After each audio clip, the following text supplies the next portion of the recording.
Učila sam svašta o Active Directoryu, o virtualizaciji, o serverima.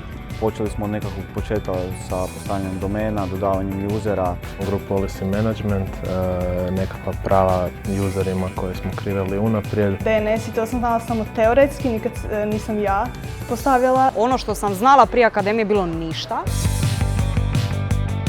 Očekivao sam vidjeti kako se stvari rade sa stvarnim klijentima u pravom produkcijskom okruženju. Jer svi mi smo zapravo došli sa fakulteta manje više i kad smo krenuli to praktički primjenjivati, to je puno bolje sjelo. Zapravo tek sad otkrivam u čemu bi se mogla naći.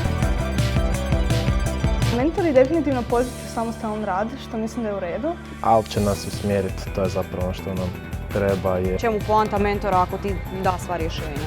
Stvarno vidi se da znaju što rade. Na akademiji je najbolji moj tim. Trebalo je malo dok se upoznamo, naravno, prvi tjedan, ali što dalje, atmosfera je sve bolja. I super mi je šta ustanem ujutro i nisam sva ono ko će ići sad na posao.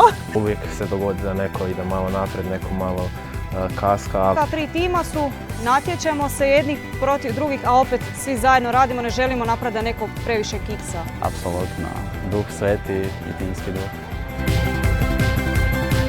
Ovo mi je prvo radno iskustvo i super mi je i eto, jedva čekam još radit, grindat. Zato što postoje ljudi, timovi koji kada se zaposliš te guraju i oni ti pomažu da ti otkriješ šta tebe zanima. Ako budem se bavila nekim IT poslom, vjerujem da će mi sve ovo imati dosta velike koristi.